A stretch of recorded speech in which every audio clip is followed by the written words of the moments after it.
think that I just come in there and look for knockouts, and that's not the case. I'm actually a sharp, smart fighter. So, well, I'm here. Who want to fight with me?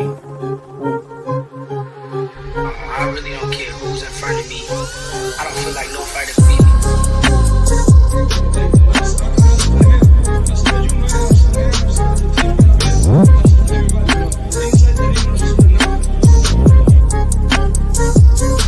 Our goal is to demolish everybody, to be honest. Everybody that's in my way.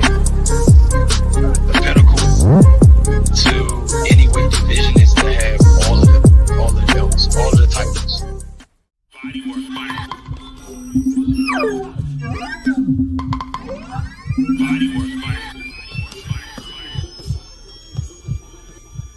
Welcome to Body Work. Welcome back. It's Michael Rogers. Welcome to Body Work Boxing. It feels so good to be back. I wanted to get back into a series that I had started a while ago, about 7 months ago, called Talk Heavy. And it's inspired by one of my childhood favorites, Iron Mike Tyson. And I know recently, last couple of years, there's been a lot of people that when Mike Tyson come up, they'll just try to minimize what Mike Tyson was able to do. But it says something when Mike Tyson, when a service person can come to your home and do service, recognize that you talk about boxing, and the first thing they bring up is what you think about that Mike Tyson fight that's coming up. That mean Mike Tyson, Iron Mike. That mean his name still ring bells. So I started a series a while ago called Talk Heavy, and it was inspired by Mike Tyson. And they say a picture is worth 1,000 words, so I'll show you the inspiration. But it was called Talk Heavy.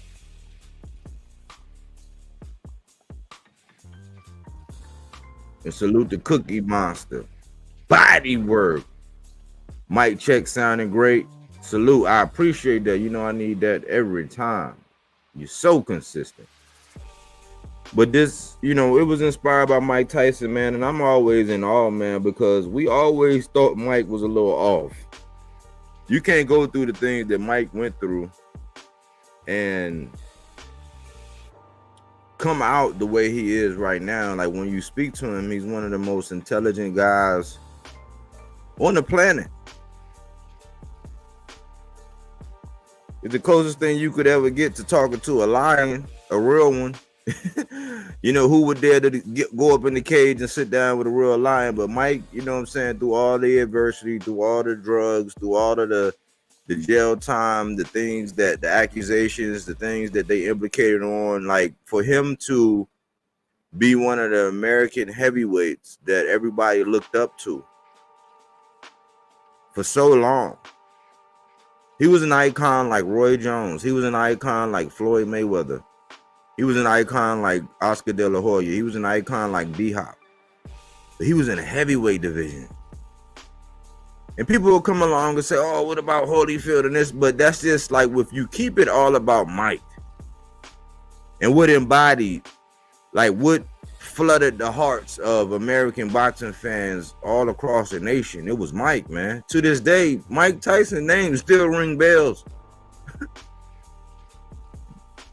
You could be in Ngannou size, man, and probably, you could be in Ngannou size in about 24, 25, and Mike Tyson get on the elevator with you. You're going to be like, dang, man. Like, you're going to be looking at this motherfucker like, what I'm going to do? How I'm going to take this nigga? Okay, first, all right, what I'm probably going to do, I'm probably going to try to kick him in his kneecap. You know what I'm saying? Fuck up that foundation. Like, when you see Mike, you see a problem. And for the longest time, man, across the American heavyweight division, man, Mike Tyson was that guy. You have people that come by like these They're almost like vermin, so to speak. Where they'll come and they'll pick his resume apart. They say, oh man, Mike, when you look at it, it's like, yeah, when you look at it, when you honestly look at it, but I'm talking about commanding the eyeballs of the people, going there in this prime where as a young man, to where it's like, man, you had to be batshit crazy to get in the ring with Mike Tyson at one point in time. You had to. You know what I'm saying? Especially like if you just coming up, like being in street fights, just being in fights from around the way, just being in fights where the per capita is crazy. Somebody gonna have a problem with you every day, whether it's at school, at home, around your way, whatever, and you gonna have to scrap. You gonna get punched in the face repeatedly, or you gonna have to put up them guards, and you gonna have to throw down the ones and twos. And for the longest time in the heavyweight division, Mike Tyson was that guy. You know, I often say that for the longest time in the heavyweight division, there were not many people that were really checking for the heavyweight division after a certain era.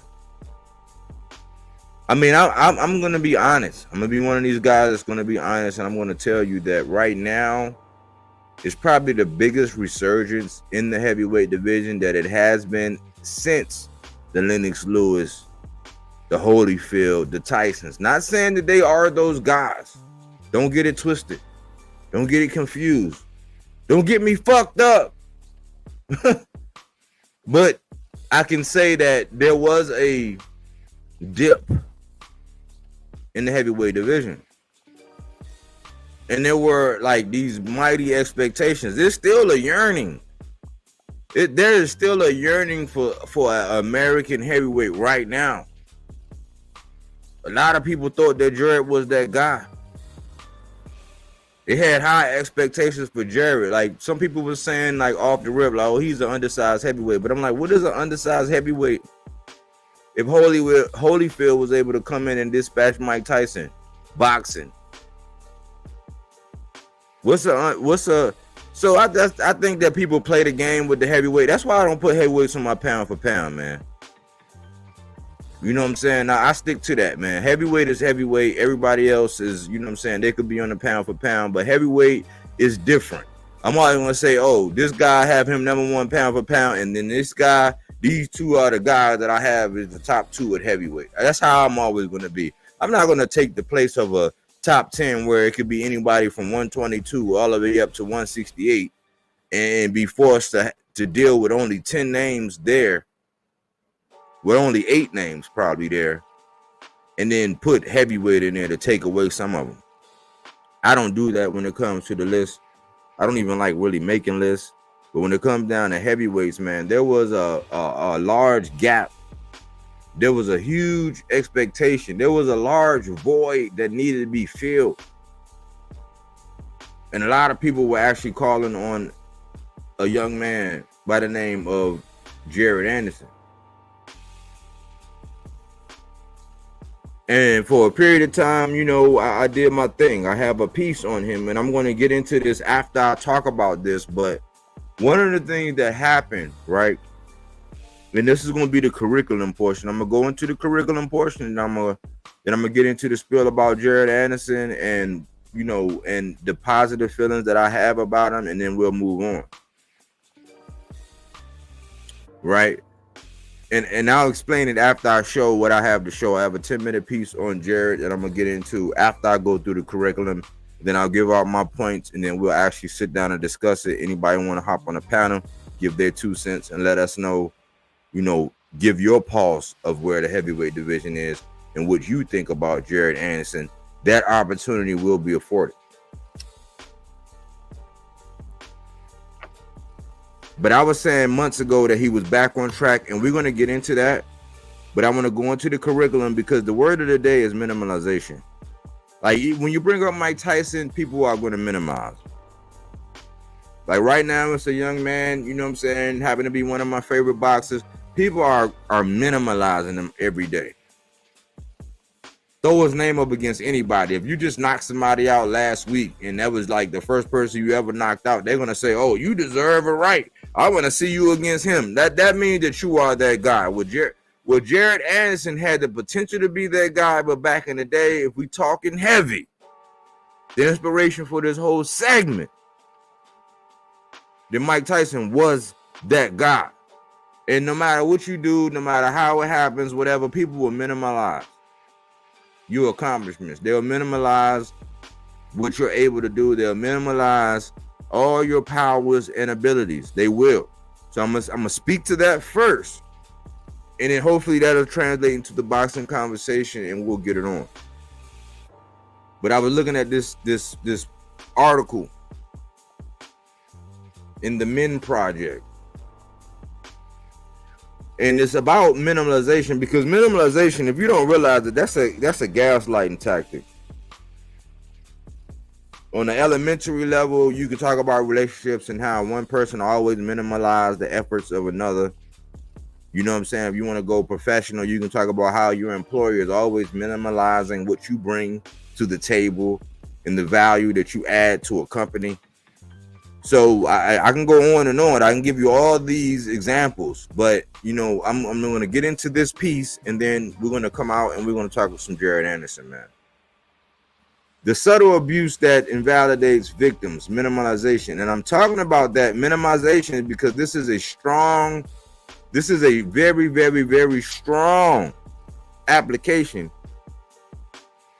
when it comes to boxing conversations. Not only across the nation, but all across the globe, they'll use minimization when they have a propensity to start hating. And they show you every day. And I'm gonna get into it, and then we're gonna come out, right? Because I believe, man, look, man, I was like, man, sometimes I don't do the curriculum part, and then sometimes I feel bad because I'm like, dang, man, like, boxing is entertainment, but if you didn't walk away with any nutritional value, I kind of feel bad, man. I kind of feel like all my work was in vain. So I gotta go through this part so that even if you don't get shit out of what I'm gonna talk about when it comes to boxing, at least you're gonna walk away feeling a little more confident, a little more armed for the task at hand. At least you can put something in your rucksack and march on. You feel me? Are you or have you ever been in a relationship with someone who always dismisses, ignores, or downplays your thoughts, feelings, or experiences? Have you been a fan? Have you been a subscriber? Where everything you goddamn say, they dismiss, ignore, downplay your thoughts, feelings, or experience. Abusive minimization is the belittling of the victim's perspective with the intention to make what the victim values important, thereby killing their confidence, creativity, and individuality. An article from Psychology Today defines this as a way of saying that your feelings don't matter or are wrong. Through the dismissal of the victim's opinion, the emotional abuser makes their partner feel as if they're exaggerating their concerns, looking for attention, incapable of solving obvious problems, or just making stuff up. This can leave victims feeling small, insignificant, unseen, and unheard. From reading these definitions, you may perceive that minimization happens frequently, or maybe even that you minimize others from time to time. I know I do. I have a problem with ignoring people sometimes. I really do. You know what I'm saying? I really, really do. And I'm conscious of it. I'm aware of it. That's why when somebody tell me I'm doing it, I'm like, oh, you're right. My bad. I have a problem with it. Don't do it on purpose.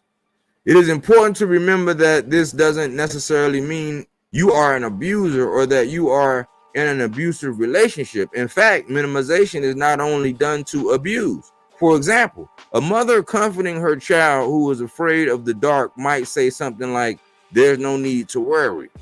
The gentle dismissal of the child's fear shows the mother using minimization with the best of intentions. And I have the best story here that I was just telling my lady about when I was playing semi-pro.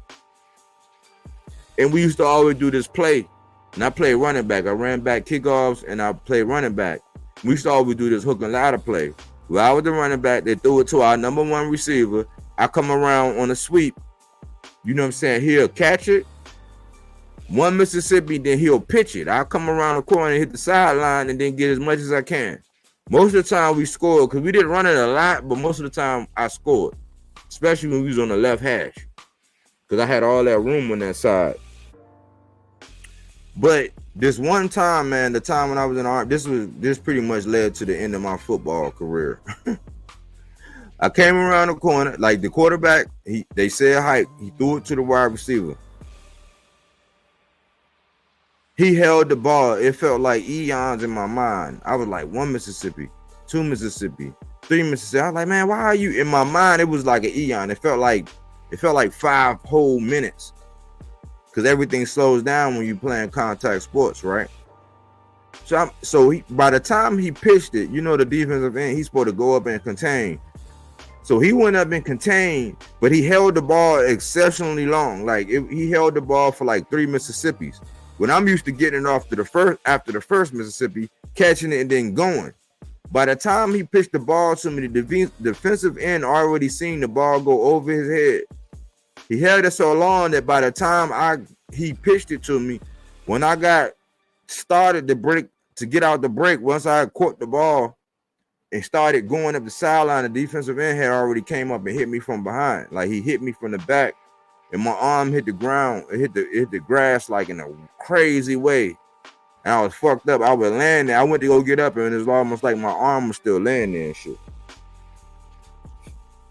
So my quarterback come up, and I'm like, man, all I could say, this is how crazy I am. All I could say is, man, why you hold the ball so long? That's the first thing I said, man, when everybody came around, was looking at me. I said, man, why you hold the ball so long? My quarterback was like, man, you gonna be all right, Mike. Mike, just sit down, relax, lay down, man. Stop moving, man. The ambulance on their way. They on their way. And I said, man, what happened? This man looked down and said, look like you dislocated your elbow. And I was like to me, I was like, sheesh. Like, I was like, oh, okay, that's all I did. Lo and behold, I broke my humerus bone. So in this example of minimization, sometimes you can minimize it when there's something going on. Like when your man's like fucking himself up and you look at them like, man, damn, this man gonna be fucked up for the rest of his life. Like, yeah, in the heat of the moment, you're gonna have to tell him some shit that ain't true. You gotta minimize the extent of the damages. Why? Because if you told him that right then and there, and this is why a lot of people actually expire, because they go in shock from what they told. Because once this registered in their mind that it's that extreme, they're gonna go. So that's the example of the mother using minimization, like when a child fall down and when, you know, if they hit their knee on the coffee table, you tell them, oh, bad coffee table, and you have them smack the coffee table just to get them to not remember that the fucking coffee table damn near split their head open. That's a good minimization. So that's what that example means. Although well-intentioned, minimization can cause harm. It is abusive when used repeatedly within a relationship to break down boundaries and to covertly attack the victim's self-worth or value. So when you see that minimization like over and over again, when somebody keep telling you everything you say, whatever, they reduce it down and make it seem like it don't matter, it don't mean shit, it ain't this and this and that. If you are in a relationship with anybody, whether that's a fan and a content creator, whether that's a fan and a boxer, whether that's a boxer and a trainer, like whether that's a trainer and a boxer, whatever side of the coin you on, if it's happened repeatedly, you are in an abusive relationship.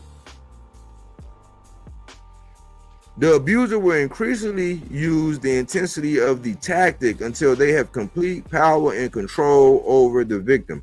Most popular thing, this happens in relationships all the time, when somebody's always minimalizing what you bring to the table, how much you ain't shit, like whatever, like, oh man, that little bit of whatever, this, always minimizing. Like, you know, people who do that, that's free game. I'm not gonna charge you nothing for that, because if you was raised in any kind of environment where the per capita was above average by about 10 or 20%, you already know what I'm talking about.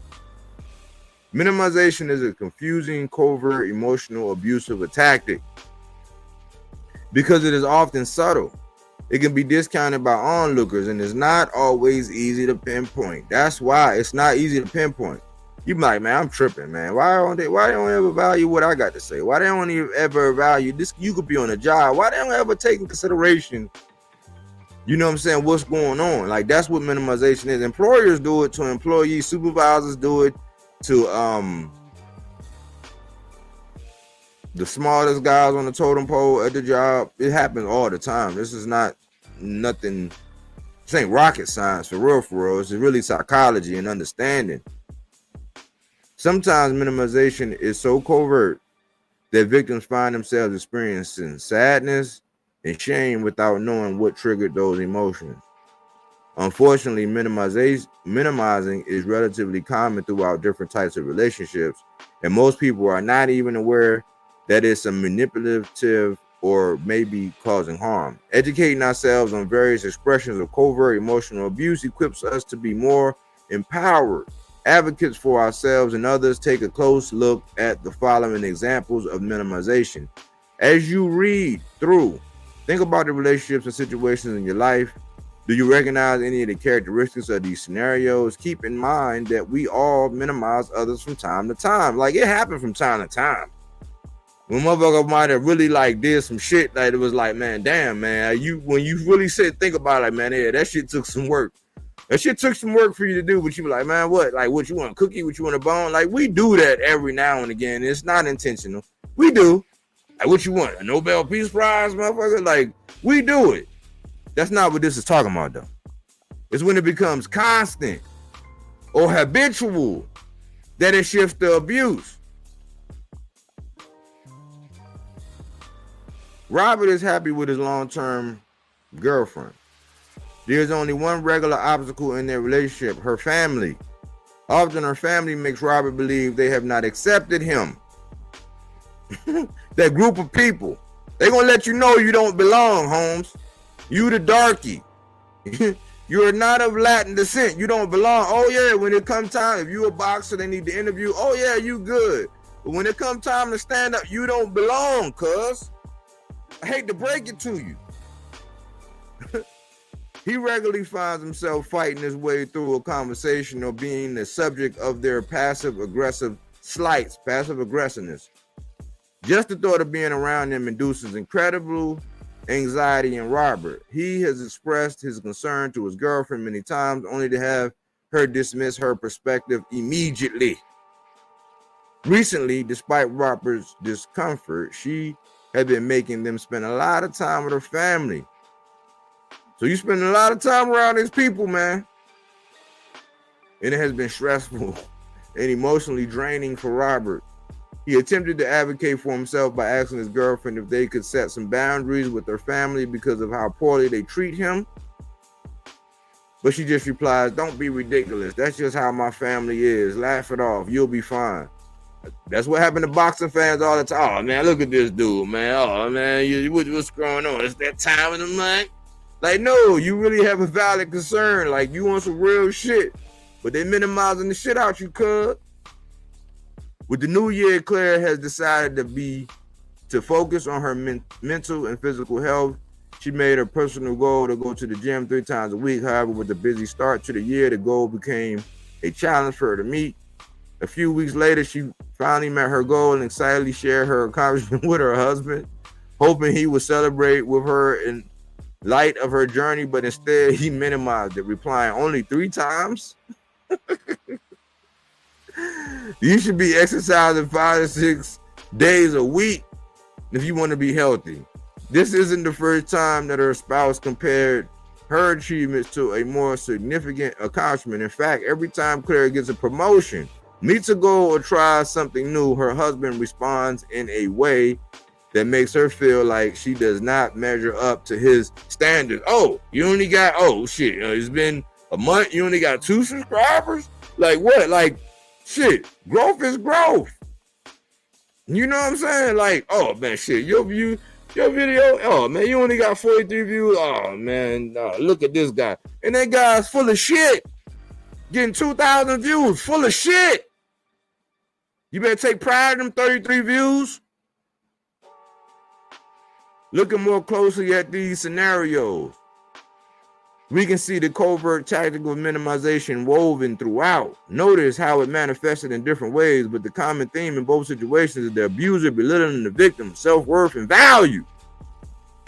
Robert's girlfriend did not take his personal emotions seriously, which communicated that he either shouldn't feel anxiety or that he is not entitled to set boundaries that would address or reduce his apprehension. Furthermore, the repeated dismissal of Robert's feelings elevates his experience from accidental to abusive. In the second example, Claire's spouse did not celebrate her accomplishment. You gotta have people that's gonna like, at least they ain't gonna get on, you know what I'm saying? They ain't gonna put on no knee pads and spray no throat coat. But you gotta have people around you that's gonna actually, you know what I'm saying, appreciate the accomplishment that you got going on. Instead, he downplayed her goal by comparing it to a greater one. This made Claire's personal achievement unimportant in comparison to her spouse's opinion, making her feel undervalued and insignificant. The situations above are just a couple of scenarios that can play out in a relationship where minimization is present. However, a majority of us witnessing these scenarios might not realize abuse is taking place. Like, you a fan and you getting, you know what I'm saying, you getting minionized. Like, that's my word. Minionized. Just like echo chamber was my word. You getting minimized. You getting treated like a minion. You getting spent around, confused. You're that little twisty thing just getting spun around, and then you getting tapped on your ass and you getting sent on your way. This is because minimization is a frequent, regular experience for most of us, even outside of abusive relationships. Just because it is a commonplace doesn't not mean it is healthy. We need to understand that for victims of abuse, these minimizing conversations happen daily and are very harmful. Oftentimes, survivors of minimization learn to underrate their own successes as not being good enough or big enough. They have learned to keep their feeling, success, and failures to themselves because sharing with their partner opens them up to being minimized. They don't care, man. If you got a small victory, if you got some shit that you done that you done accomplished, that's like, damn, nobody in my family ever did that. You know what I'm saying? Nobody in my family ever did that. Don't let people minimize you, man. Each of us has valid thoughts and emotions. A partner, family member, boss, teacher, etc., who constantly minimizes or dismisses what you are going through or what you have accomplished could be seeking to invalidate you and make you feel small, to magnify their own image, as well as to weaken your confidence. You find it a lot with the aristocrats, man. They always I, me, my, oh my gosh, I, me, mine, you know. You know, you dumb, you stupid, you no, man, listen, man, I was already doing that. By the time, listen, you know what I'm saying? Get out. Get out. If you are in a situation where you face regular minimization, knowing that your feelings are valid and should not be taken lightly. The Psychology Today article shared earlier in this blog contains examples of some ways we can deflect minimization. For example, addressing the minimization directly, saying something like, stop minimizing what I'm telling you. Like, man, stop all that dumb shit y'all talking about, man. He's that guy at 35, man. You wouldn't be talking about him every goddamn day if he wasn't. You can set an appropriate boundary and make the abuser back off. Above all, we recommend that you go with your gut in these situations.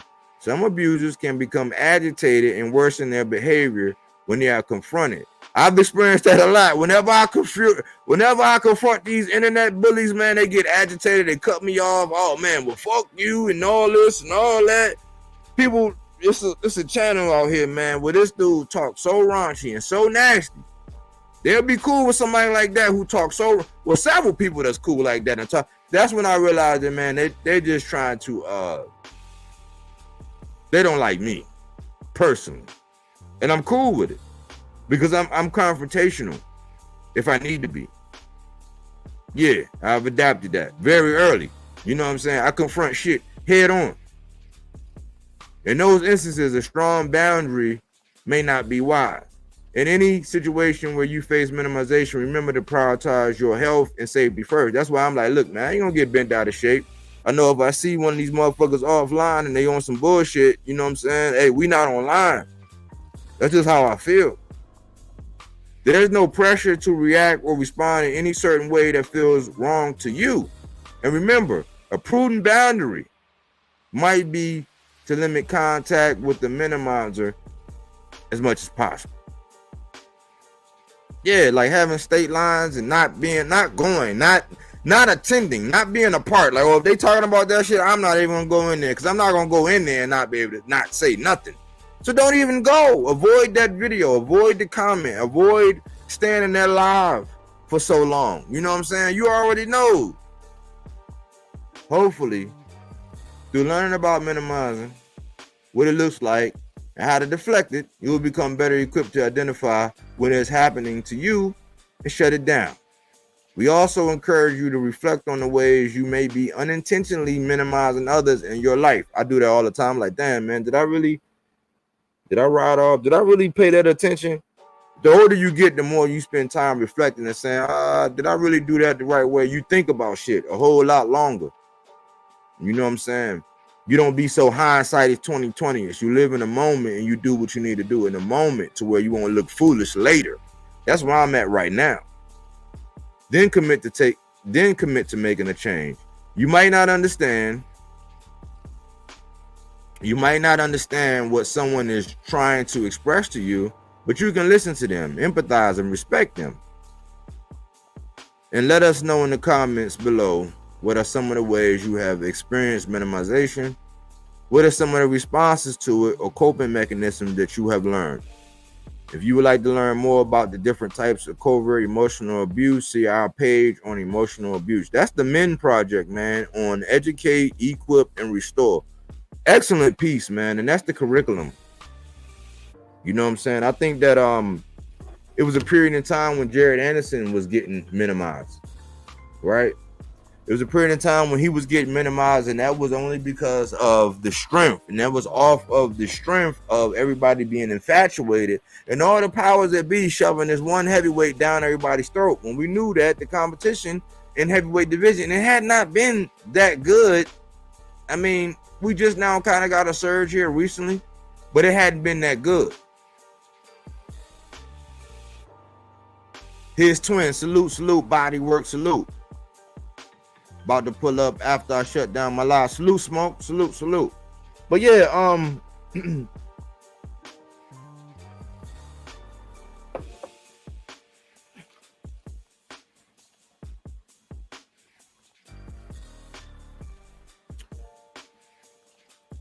Jared was getting minimized because it was another heavyweight that everybody was infatuated with. So they didn't want to let go of that and then fully embrace what Jared was. And it seemed like Top Rank was buying into him, right? And this is the question I actually have. Did Jared buy into his own hype? Because it's one thing for everybody to be saying, you know what I'm saying, oh man, you this and that. I try not to do that, man. A lot of people used to, I know in relationship, a lot of people used to say, oh man, you don't handle taking compliments very well. It's like, yeah, it kind of make me feel, I don't know, how I was raised and what I was going on, you know what I'm saying? It, like, receiving a compliment, it kind of feel weird. You kind of got to get used to it. Some people might know what I'm talking about, but like, you know what I'm saying? If you was raised a certain way and you've been through certain shit, like getting a compliment, it kind of feel weird. Like you be looking like, what's up with you? But you kind of got to learn that.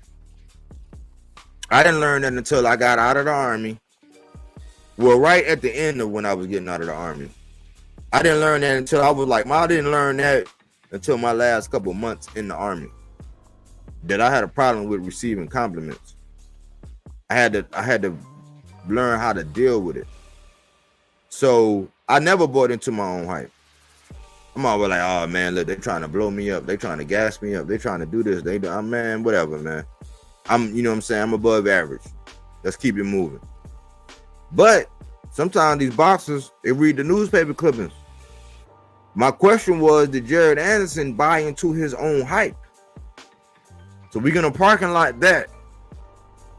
But I want to talk about the importance of having good promoters, or not even say good promoters, because you can put them all on the scale, and there's some things you can look and say, oh man, that's bad, and there's some things you can look and say, oh, that's good, or That's wonderful, man. He underachieved on this one. But I'm going to say this. There's an importance to having a promoter that believes in you. Because your promoter might not be shit. But if they believe in you, man, the sky's the limit. The sky is the limit. And the topic for the day is Bob Arum basically said that Jared can be rebuilt. Now, let's go into a little bit of history of Bob Arum, because people will tell you, oh man, Bob Arum, oh man, they didn't know how to promote black fighters.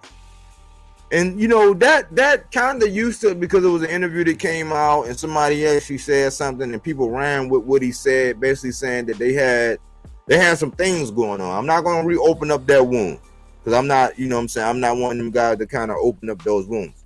I'm not going to do it. But what I can say, let me go ahead and come out for people to think I'm bullshitting. What I can say is that there was a period of time when they were saying that Top Rank couldn't promote black fighters, right? Then another guy said that there was some NBF thing going on and all this and all that. And like a lot of people, depending on what side or what vested interest you had in that conversation, really dictated what side of the fence you stood on when it came to that conversation. And I noticed that I had to do some critical, because at first it was kind of offensive. I was like, man, what you, and then I looked at it, I said, okay, well, Floyd had problems and this and this and that. But then I got to thinking, I said, man, well, look, if you're thinking about a certain caliber of fighter, you're talking about a caliber of fighter that's in the top 10%. You're dealing with like these singers that's in like the top 10%. Do you know the egos of these people? Especially as a fighter, like I already know like how I get, like when I'm upset and I feel like it's a problem, I already know how I feel. I know what I'm capable of. But when I'm talking about these fighters, like, man, it's got to be even more, because you're professionally trained, like you dogmatic, like same way they run drills to be able to like jump over people and sprint so fast in football. Like I was taught, you taught how to get maximum leverage. How to rest when people don't think you're resting. How to breathe. You know what I'm saying? How to move, which angle, all this stuff. So your ego is just probably like off the roof. So I'm thinking that I had to sit down and think about it. I said, well, I don't know. I'm not in those boardrooms.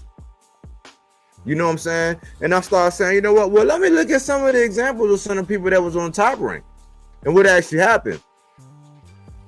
So I look back at Tim Bradley and I'm like, well, yeah, you know, Tim got into the Hall of Fame, but then I look at it and I'm like, well, shoot, he wasn't the type that really wanted to see no Errol Spence at the end of his career. And he is like, Tim Bradley, he might not have been the birth of the side of the street, but he was definitely the main loudspeaker for sides of the street. You know what I'm saying? If you want to keep it real when it came down to Top Rank. He didn't birth it, but he breathed a whole lot of air into it, talking about that side. That was Tim Bradley. Then he didn't fight Errol Spence and he rode off into the sunset. He's in the Hall of Fame. I salute Tim. You know what I'm saying? Sometimes I like Tim, sometimes I don't. You know what I'm saying? If he's calling fights and it's somebody that he like, I don't like him. If he's over there with Zattel and they talking about some shit about a fighter that they don't have no vested interest in shitting on or uplifting, I agree with him. You know what I'm saying? So it just depends on what Tim's on, depending on whether or not I agree with him. I respect him highly because he was a, you know what I'm saying, Desert Storm. You know, I respect him. But I looked at that example. I looked at Floyd. I looked at the talent level of Floyd. Then I had to consider the ego of Floyd. And I'm like, well, damn, Bob always been knowledgeable about talent. If you look at the Miguel Cotto's, the Manny Pacquiao's, the Floyd Mayweather's, if you look at all the long list of talent, Bud Crawford, Shakur Stevenson, look at the long list of people that he was able to get over there on that roster and have control over. Muhammad Ali. He's never been in a lack for not being able to recognize talent. Never. But I had to consider Floyd's ego and the fact that none of us was in those boardrooms. So I'm like, okay, well, Floyd was able to maneuver to where he bought himself out, then he exploded. You know what I'm saying? A lot of people took off and exploded post Top Rank. What I can't speak to is the ego and what happened in those boardrooms. Because I look at Shakur. I look at what he was able to accomplish, what he was able to do. You can't say Bob didn't get him nowhere. 126, 130, 135. Belts. Unified.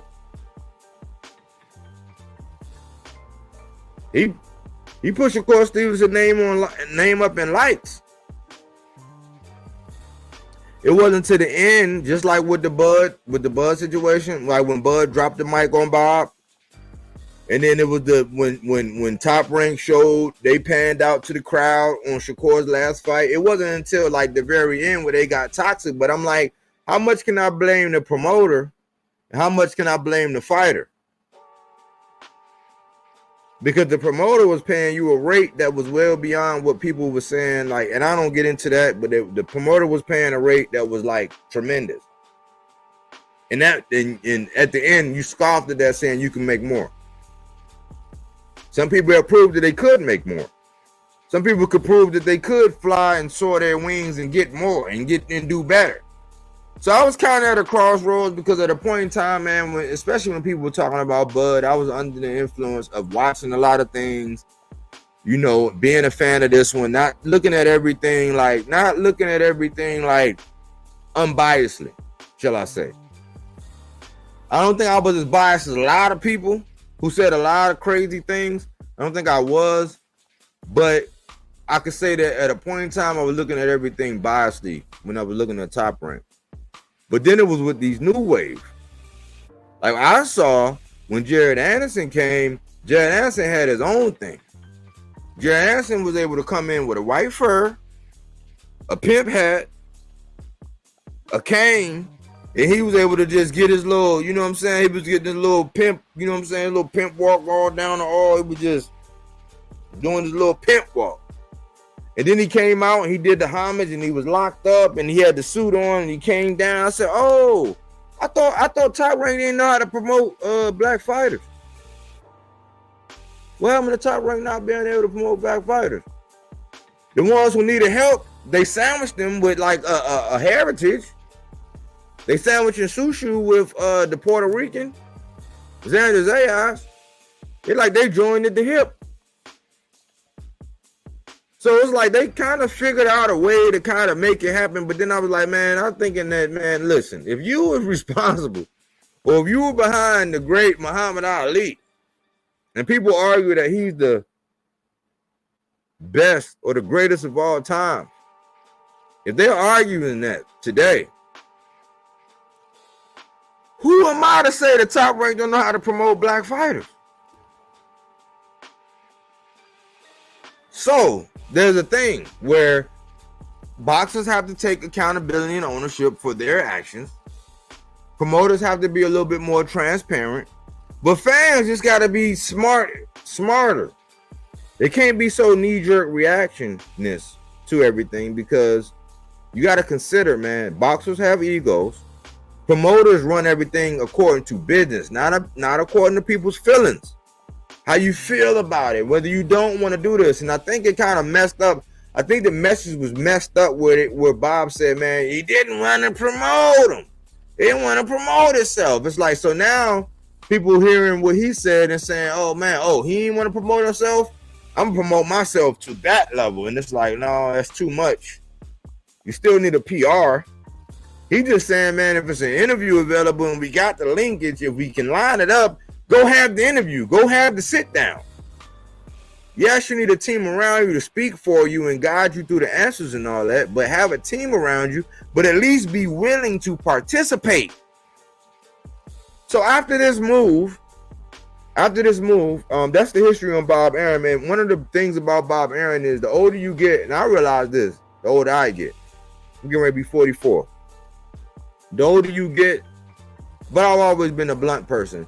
But the older you get, I realize when you're dealing with older people, the more blunt they get, the more transparent they are, the less they really give a fuck. The older they get, just something. So one of the things where, you know what I'm saying, somebody that's young and spry, like an Eddie or Oscar, they got enough energy to shoot the breeze and shit like that. You know what I'm saying? Bob, he's like, I ain't gonna say he quite Joe Biden-ish, where he ready to go to sleep. You know what I'm saying? I'm thinking that Bob, listen, he want to tell you exactly what the fuck you want to know. He's shooting it straight down the pipe. He's being brutally honest. Why? Because he ain't got time. Bob trying to go sit down somewhere on something soft, lay up, have something to drink, have something to eat, and relax. You know what I'm saying? To the next fight. If I can only imagine, if I was a fly on the wall, that's what I would say. That's what Bob is right now. Right? So it's a pleasure to hear from Bob in this current era when he's basically being so transparent. And to have Bob on the microphone talking about you and saying what he thinks can actually be something to your advantage. Why? Because we've seen Sabril Matias here recently sign up the Matchroom with a belt, go over there, couldn't get a unification, only was signed up to actually defend his strap, and he ultimately wound up losing it. Golly. And guess what happened? Looked like, I'm not a genius, but it looked like he ain't over there no more.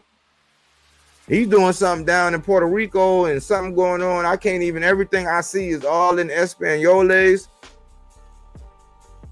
But can we say that Sabril was really sent over there to get fleeced for his strap? You'd be hard pressed to find somebody who knows all the details and say that, yeah, Sabril kind of got, in a roundabout way, he kind of got set up. I'm not making any excuses for the performance, but he got set up. And that his promoter really didn't believe in him. But then you have promoters that actually believe in you. Like Bob Arum. Bob Arum says that Jarrett can be built. He can be rebuilt. You know how good that is coming from a suffering a loss the way he suffered, being in the heavyweight division, but then having a promoter who isn't historically known for being able to exceptionally well promote black fighters. I think Bob and Top Rank did a really great job with Jared Anderson.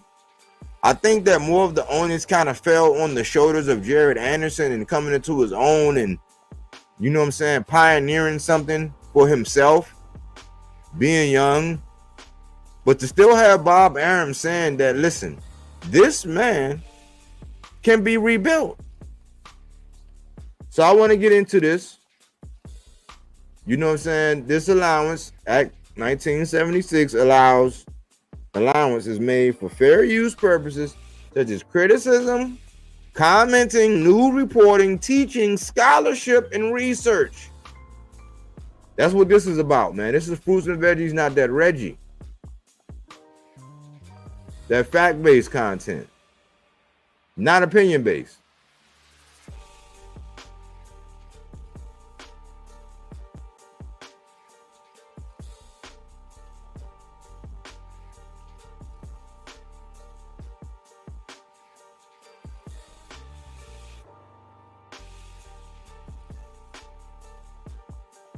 So this is what we have, y'all.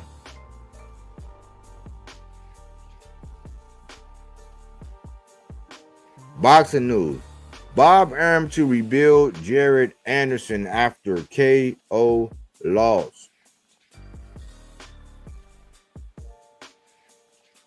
And I'm getting into my right hand series. I got a series called Mamba Cody, the right hand of God. The beast with the right hand of God. I'm gonna get into Daniel DeBar's right hand, and I'm gonna get into Fabio Wardley's right hand, who I originally thought Fabio Wardley and Jared Anderson was gonna get it on. It's already on wax, regardless of where you hear it elsewhere.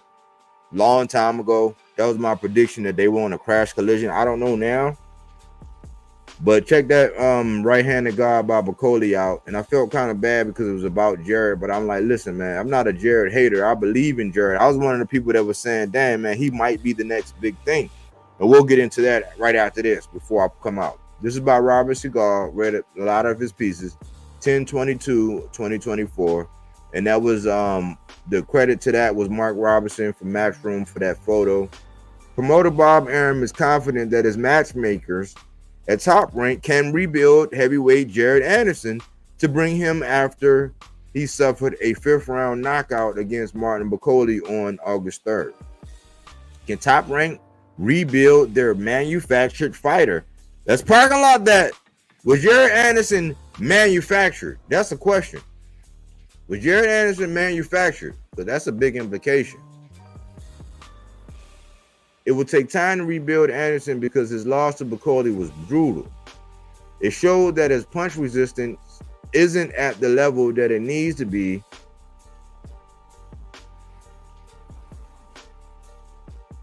for him to be a high-level fighter. Top Rank was grooming Jared to become America's #1 heavyweight to transform him into a star. They had been watching him carefully, not taking chances after former IBF heavyweight champion Charles Martin had him hurt in 2023, a journeyman. Jerry Forrest had done the same in 2022. Arum says it wasn't Top Rank's choice to match the 24-year-old Anderson. 17-1, 15 KOs against the powerful 6'6" Becaase, 21-1, 16 KOs for the Riyadh season card at the BMO Stadium last August. Excellency Turki Al-Sheikh approached Anderson and offered him the fight against Becaase, and he agreed to take it. The highly ranked Becaase promptly destroyed Anderson, dropped 3 times in a 5th-round knockout loss. It wasn't remotely competitive as Becaase had too much power for Anderson, who was knocked down in the 1st round after being stunned by an uppercut, and twice more in the 5th. It was the stupidest fight that Jared could have taken, said Bob Arum to Fight Freaks Unite, talking about Jared Anderson choosing to face Martin Becaase on August 3rd. He, Jared, never fought a guy like that. So the fact that he gotten taken apart and knocked out was not impressive and was not surprising. So don't put it on my matchmakers. We were against that fight, but again, when they wave money at these kids, they insist on taking it, said Bob Arum. Let's parking lot that, because I don't really like this. If you're the promoter, let's think about this.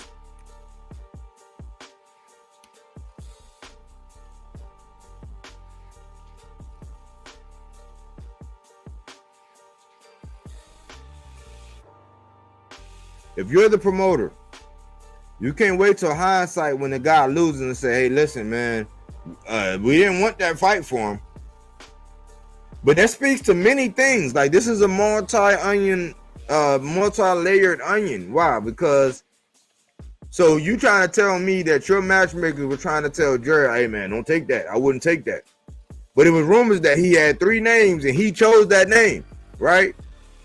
So it kind of speaks to 2 things, 2 different aspects. One where people are saying, oh man, he went against the will of his matchmakers and he decided he bit off more than he can chew. He went to go get that bag. One, that says that when a fighter want to make a fight happen, he can make it happen.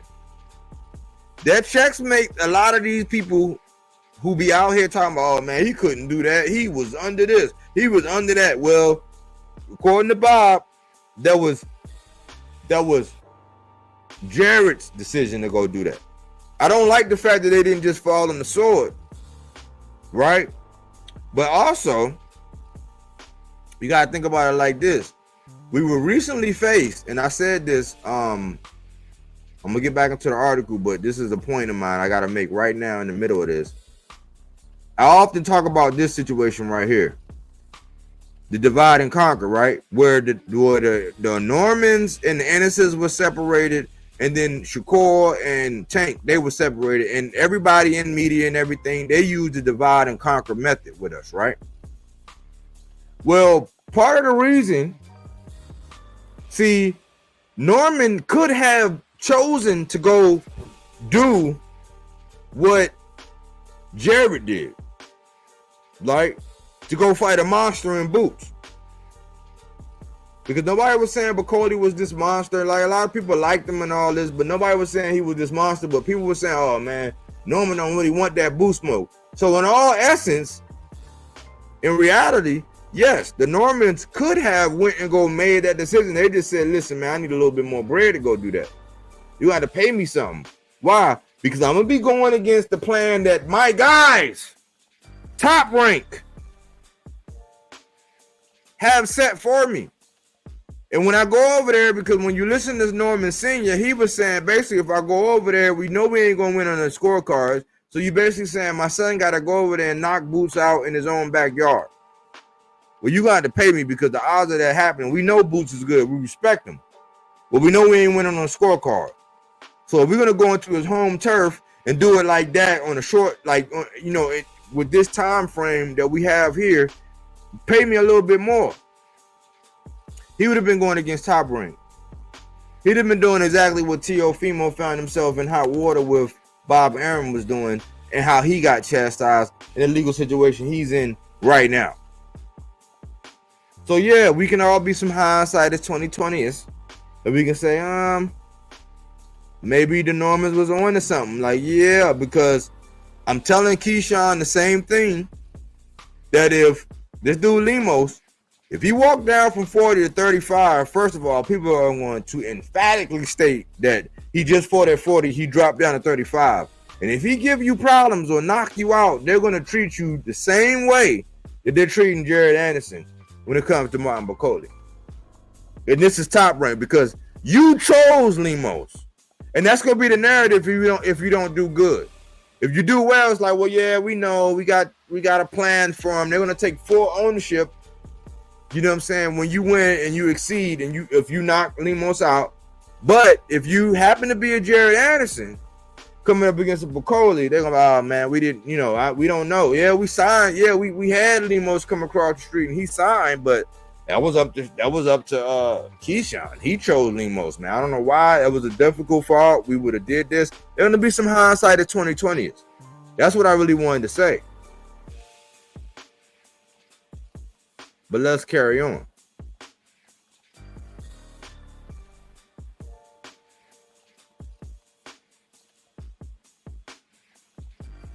It's unclear how much money Turkey Al-Sheikh paid Anderson to take the fight with Bakole, but it may have been worth it to him if it was considerable. The way that Anderson had looked in his fights against Martin and Forrest, he was going to get found out sooner or later anyway. Those fights showed that Anderson lacks the punch resistance to take hard shots at the pro level. In Anderson's recent contest against Riyad Murray on April 13th,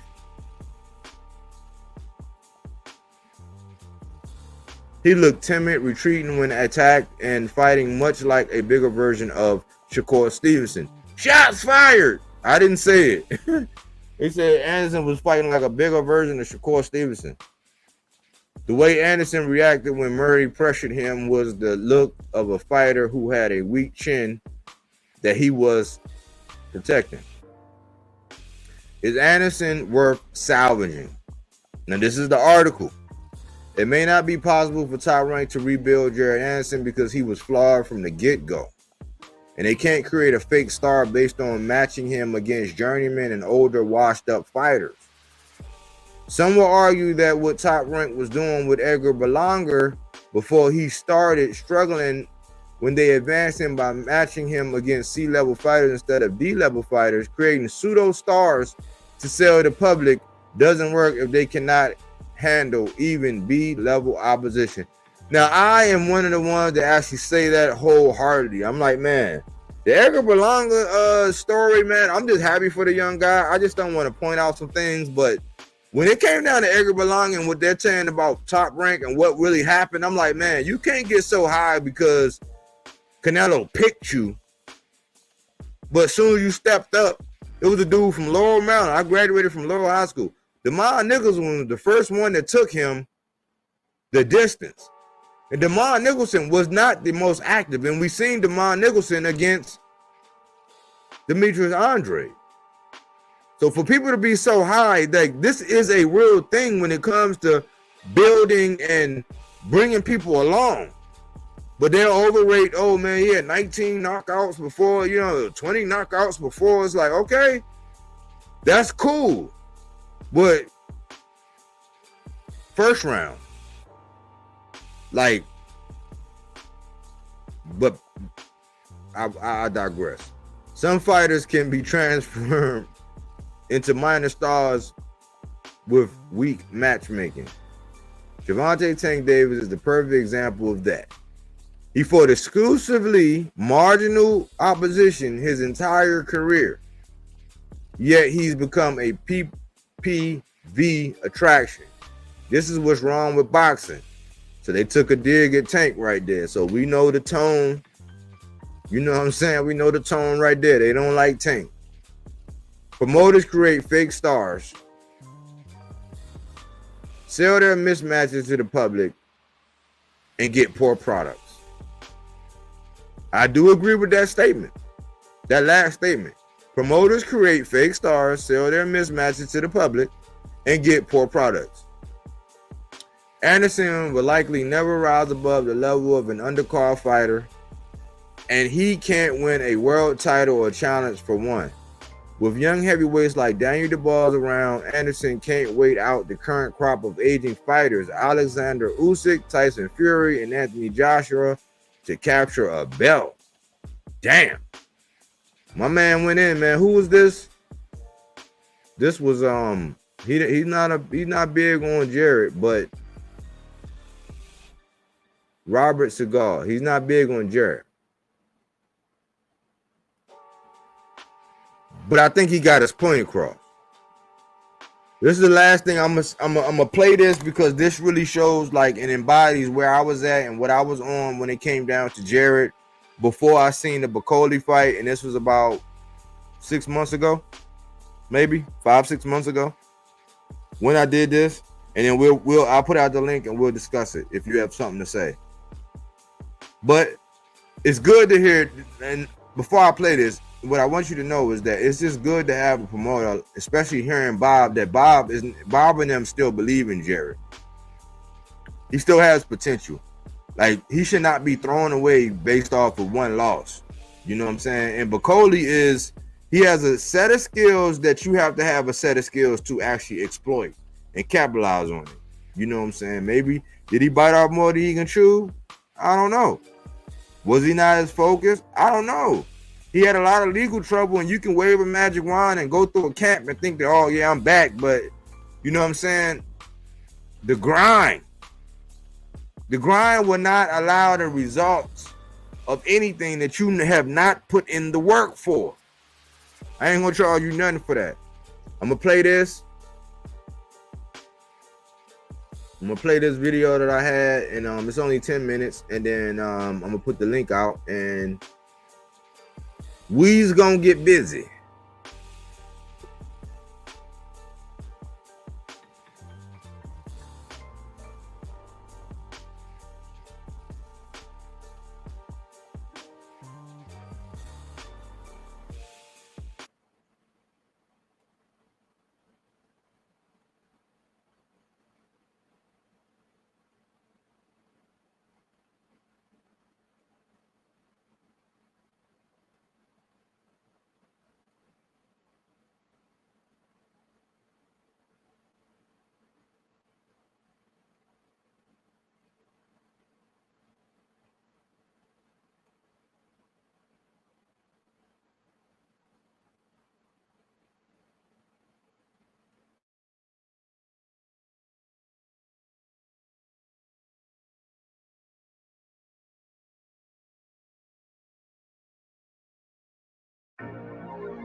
Welcome to Body Work. Welcome back. It's Michael Rogers. Welcome to Body Work Boxing. This is the first edition of a new series I'm going to be doing called Talking Heavy. Why? Because I remember Iron Mike Tyson back in the day. I was born in 80. Looked up to Tyson. Before I knew the ins and outs and what was going on, everybody had to see Iron Mike. I was one of them. I remember seeing the tragic loss that he suffered. But I'm looking at everything now, and I'm looking at young Mike. I'm listening to the new Mike, and I heard a young man bring up Mike Tyson in an interview. But I remember how savage and how brutal Mike was. But when you actually sit and you listen to Mike, you hear some of the maturity. He's still Mike. He's still, it's still unpredictable. You still never know what you're going to get. But I often think, like, how did Mike, because if you look at how Mike was early in his age, I was like, well, how did Mike come to the ripe old age to still have pretty much all of his faculties and still be able to make moves and still be recognizable and relevant in the sport today? And it has to be part of the maturation. I want to talk about Big Baby Anderson. I had spoke about him a while ago, and I was saying that the world, mainly U.S. boxing, wasn't really quite ready to embrace Jared Anderson because they feared the backlash, because it would look like they were turning their back on the other heavyweight champion, Deontay Wilder. And I was saying that Big Baby has all of the tools. He has all of the weapons. Very smart, very intelligent guy, very well spoken. And I was starting to build up and muster and say, this is what we need. Somebody that's dynamic, that can do different things, make adjustments, can box, can move, had good feet. He sparred with Shakur. He very athletic, getting excited just like everybody else. And we heard the Roy Jones interview, and then we was like, oh, do he love the sport? And then, we seen some of the things that's been happening as far as some of the troubles, the run-ins with the law. That's not my lane. But in seeing all of that, I'm saying, man, what is going on? So when I seen a recent interview with him on there, I started breaking everything down. I was like, okay, legal troubles, I got you. That's young people stuff. You're learning, you're growing, you're maturing. Settle down, but that's just young. We all make mistakes. Then I said, okay, baby on the way. It's like, yeah, that's pressure. And a lot of people don't realize that when a woman is pregnant and she's with the man is pregnant too. Diego Pacheco, we just seen him come out after, he just had a baby, and, he's doing all these things, and those kind of things mature you in different ways and affect you in different ways that you might not realize. And then I kept listening to him. He was just saying that, pretty much boxing really wasn't his thing, and his mom put him in it, and his trainer had a plan for him. And, he just don't give off the vibe that he's all the way there. And somebody was asking him, like, are you in love with it? Do you see this? He was just saying, look, I'm here to do this and that. And I said, man, Mike, let's cut through all of everything. Let's just go right through like a hot knife through butter. What is it? He basically spoke about how he was ranked. You can hear in his voice when it came down to it, it was almost like Jared Anderson had his eureka moment. He sat back and he looked at the sport of boxing. Because remember, he seen Deontay Wilder and what kind of person and what kind of champ he was and what reign he had. He seen Adrian Broner being from the same place and all that. He seen them guys and felt the magnitude of it. My man Pop Smoke talk about it all the time. He says, hey man, it's the pressure, it's the pressure, it's the pressure. I'm like, yeah, it's the pressure, but then I'm also looking a little bit deeper, man. It's almost like he's tired of the politics. Because I was saying, you know, when I was looking on this side as far as the heavyweights, I was like, well, who's next up and coming? Him and the Cuban Flag, Frank Sanchez, a killer, a Sasquatch of his own. Then you got a Jogba who's, you know, co-maining on this, you know, or on the undercard, or however you want to put it. But it's almost like Jared already seen that boxing is full of politics. And with him being ranked and being who he is and what he's capable of and how he's coming up, wasn't a lot of people really jumping out. He's basically saying, man, I can't make you sound the bottom line. I can't make you do this. I can't. So it's almost like the frustration of like, all right, look, I know I'm on borrowed time with this boxing thing. I know I can do it. I got the skills to pay the bills, but I'm really trying to cut my teeth on something. So I'm like, okay. I understand where you're coming from, Jerry. Yes, you're going to have fans. Yes, you're going to have people that critique you. My only advice is this. Keep the main thing until you have another main thing that will overshadow this. Keep the main thing, right? And then you got to reflect and you got to analyze and you got to look and you got to say, look, if I'm going to be doing it because of a sport like boxing, you can't be halfway in and halfway out. Can't be halfway in and halfway out because you get caught slipping, you in the big boy division. So, you know, gotta commit to it. But when you commit to it, that anger, that frustration, you know, you seeing this and that, learn how to garner that, harness that, and go out there and fight with that and see where it take you. Yeah, get out of the way of the legal troubles. You know, I like that he likes to confront things head on. You know, that's one of the first things that I learned about Big Baby when he was doing his interviews. He's almost too forward. Just like that last time we seen Earl and heard from Earl Spence. It's almost like, man, you almost too straightforward. For you to be the guy, it's like, leave some things close to the vest, still be who you are. But it's almost like, hey, look, you worth a lot to a lot of people, mainly yourself. And you owe it to yourself to try to do this thing, man, because the odds of somebody being in the position that you are in are slim to none. But while you're doing it, figure out a way to fall in love with it again. Figure out a way to harness that anger you have, that disdain you have, because you know how greasy boxing can get, and go out there and do your opponent something dirty. I think you can get the train back on the tracks. Not that it ever went off, but just the focus and everything back. You know, I think that was it's just some young people stuff that was going on. And I think Jared Anderson is a force to be reckoned with. It's whether or not he wants to. If he wants to keep this train on the track.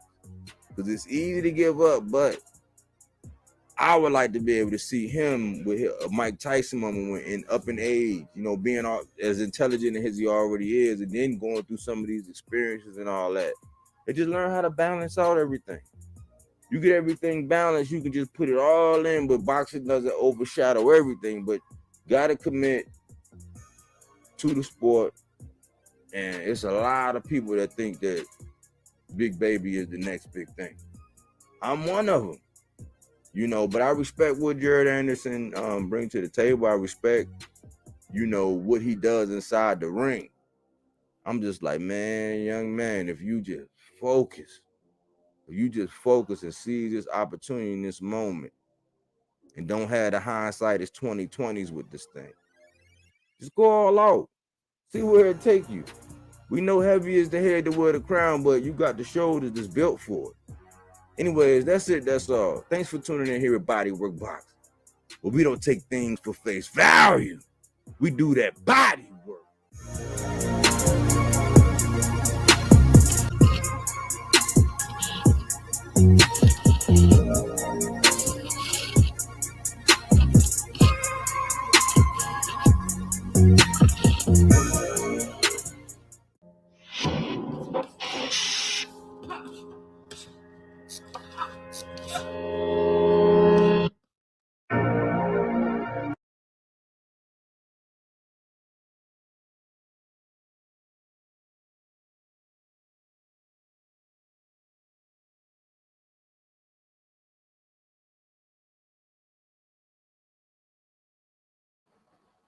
That was April 11th, y'all.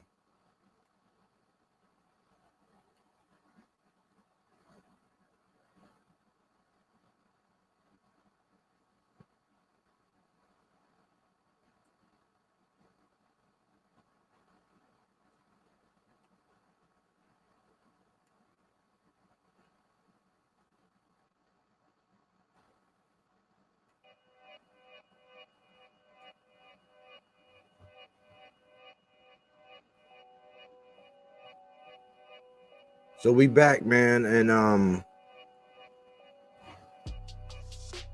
that's my piece, man. That was my piece on before. That was before the right hand of God on Bacoli. But I think that kind of encapsulated what a lot of people thought about Jared Anderson and how they felt about him, and they didn't know what was going on. And to his credit, there was some big fights and people were being timid and all this because you know how people pick and choose. That's what I'll be trying to say, man. When you see these fighters and you see that they're actively avoiding somebody, and all of a sudden when somebody got to fight now, all of a sudden everybody in the mess hall with their chests out. That was my problem. So I think it was a little bit of some people avoided Jared. You know what I'm saying? They had avoided him for a long time because he was ranked high for a long time and couldn't get the big fights. I don't know if that was a money thing. I don't know if that was a promotion thing. I don't know if that was people saying, hey, look, man, he's not gonna cut his teeth on me. He's not gonna be established. And he got a little froggy when they chose to pick in Bacoli. I'm not one of them guys that's gonna blame matchmaking. I think it's one of the stupidest things in the world after a fight go down if somebody get knocked out or whatever. I think that especially when going into it, everybody's hyping both people. I can see when it's a landslide and one person in one side, everybody just saying, oh man, he's just gonna do this. I can see that. But I don't like this new era when they wait till after a fight or lose or look bad or get knocked out or get stopped. And they say, oh man, wait a minute, what do you think about the matchmaking? I'm like, that make me be questioning, what kind of fan are you? What kind of fan are you? If my guy go out there and get stopped, it was a very humbling experience a couple years ago when Gary Antonio went out there, man. I was pumping Gary Antonio up. I was all on Instagram. I was doing this, and it was just out of the love because Russell's don't never stop by. They don't never show up. I done reached out. I done said, what's up? I done, show support, show love. But I was actually just saying, look, man, people from the area need support. So I put that out there about Gary Antonio, and I called him the combination god because he got one of the best combinations I've ever seen. You know what I'm saying? I put that out there in a short, I've never seen nobody hit nobody with a combination like that.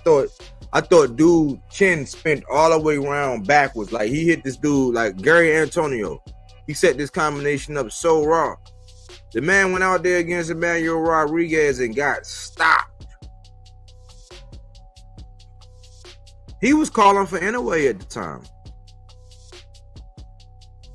I didn't come out and do no video oh man, they a damn shame for matching them up with Emmanuel Rodriguez. Well, Emmanuel Rodriguez shared the ring with Naoya Inoue, got stopped with an excruciating body shot, and my man Gary Antonio was barking up that tree. He ran into Emmanuel Rodriguez, and Emmanuel Rodriguez sat him down, stopped him, made him look bad. I didn't come out and say, oh my gosh, the matchmaking.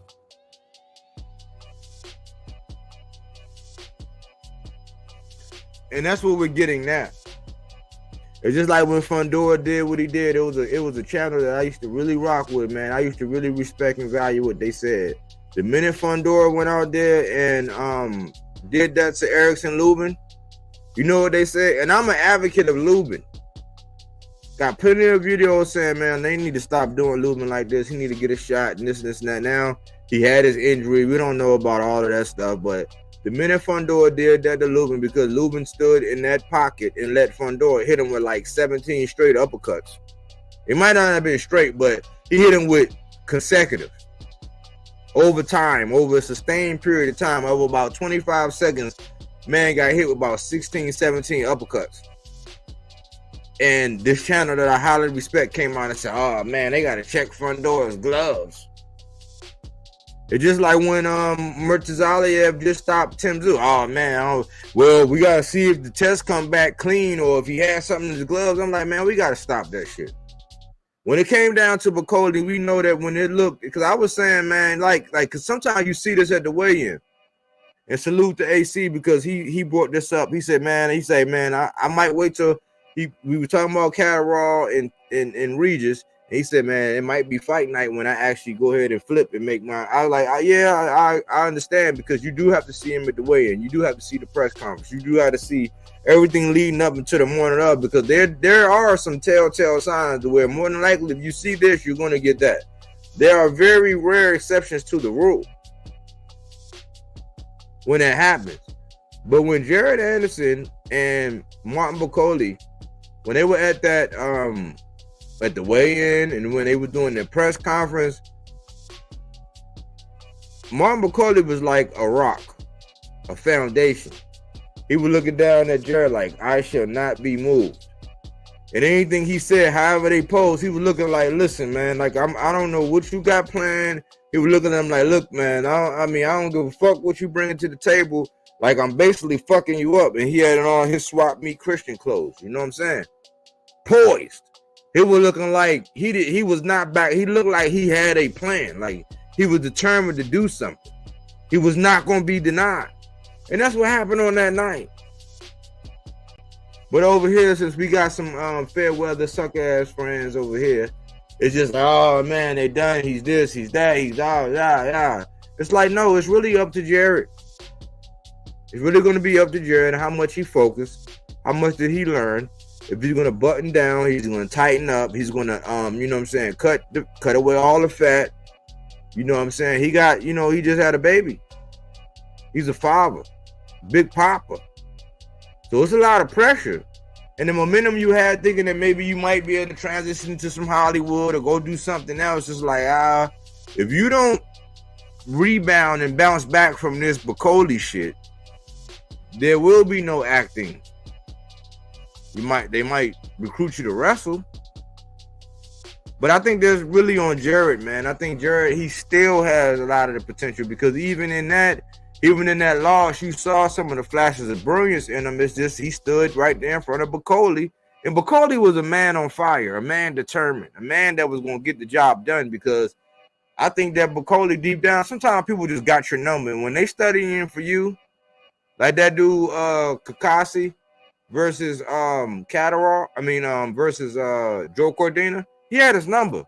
He was a man on fire. He's not a knockout artist, but he studied and planned and had everything game, set, match, locked on that guy. It's just like, it's my belief to where how I see Benavidez chasing after Canelo.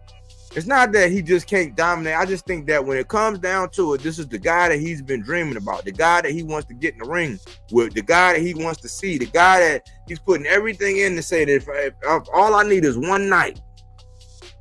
All I need is one night. All I need is one fight. He's going to put that much into it, and that's the kind of rendition we got from Becaase when it came up to Jared Anderson. I'm happy that Bob, did he change his spot? Did a leopard change his spots? That's debatable. Maybe Bob was always like this. Maybe some of it's on the boxers. Maybe some of his timing. All I know is in 2024, with as old as Bob is, if he's still saying, listen, we can rebuild Jared. Jared has a lot left in the tank. I believe that's a good sign. I believe that Jared got hope. I believe that, man, it ain't all bad, man. He's looking to rebuild you, Jared. Are you willing to get up on that table? Are you willing to get down with the get down? Are you willing to go through these next 3 fights in the plan and go with the game plan? Or are you going to be like T.O.? You're going to buck the system. Are you going to say, oh, no, I'm high value now. Like, I demand this because Turkey Al-Sheikh, you know what I'm saying, laced you with some shit that might be atypical for where you were at and what you were doing.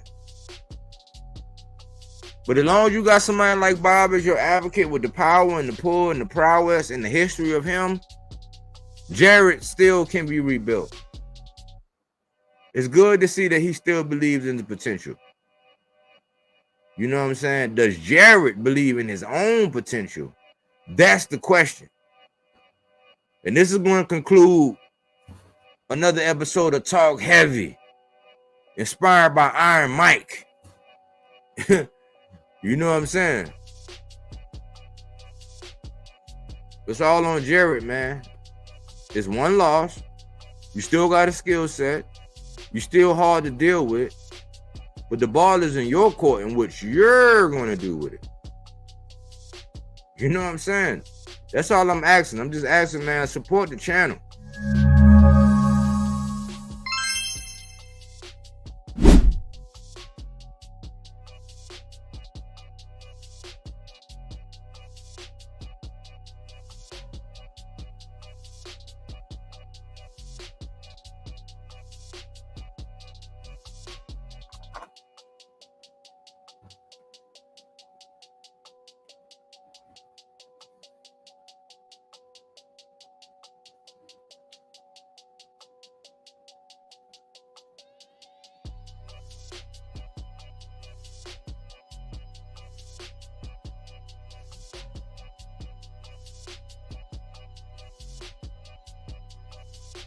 Bob still believes in Jarrett. It's going to take for Jarrett to believe in himself, man, and recognize that, man, he still has, the sky is still the limit. And who knows, maybe after 3 or 4 fights, he can get back in there with becaase. But he's going to have to, you know, like on Saw, remember that chick that was assisting him and all that bullshit he was doing? Yeah, he's going to have to be like that chick who had to sit down and listen. Go through some tough times. You know what I'm saying? Read some books. Understand some engineering. Understand that, hey, man, listen, man, I was in a dark spot. You know what I'm saying? It got dark and shit was hot. But she did what she needed to do to herself to get herself out of that situation. And she went on, you know what I'm saying? Ultimately, we seen her demise, but like ultimately, that wasn't her last night. That wasn't her last fight. That wasn't her last hoorah. Are you gonna let Top Rank work with you? You know what I'm saying? Are you gonna let Top Rank work with you? And I know we had some parking lot questions from the article, but I think we put out enough, man. I think Jared is in a good spot, man. He's a young guy. He's still inspirational. He still has a skill set. He can still go in and do great things, man. It's all on Jared and the shoulders that he got. Smoke say, I hope he can bounce back. Yeah, I hope so too. The ball is in his court, Pop. You know what I'm saying? But that's it, man. I ask you to support the channel, like the videos, subscribe to the channel, share the videos. I am monetized. The super chat works. My Cash App is out there. And I always say, man, support the little guys because it do take time. If you're gonna play the big guys that a lot of them, all they do is lie and confuse, man, you might as well help out the little guys that is in it, spitting the truth. It is what it is, man. But I appreciate everybody who came through, who hollered at me, who contributed in the comment sections, who actually took notice to what some of the things I was saying, who gonna put something in their rucksack and march on. I appreciate all of y'all, man. You know, it is a privilege to get out and be able to talk to people online and just speak your mind on boxing. Remember, this is the alternative to what everybody is saying. This is the alternative to opinion-based. This is fact-based content. Fruits and veggies, not that Reggie. If you catch this on the playback, talk to me. I'll talk back. This is bodywork boxing.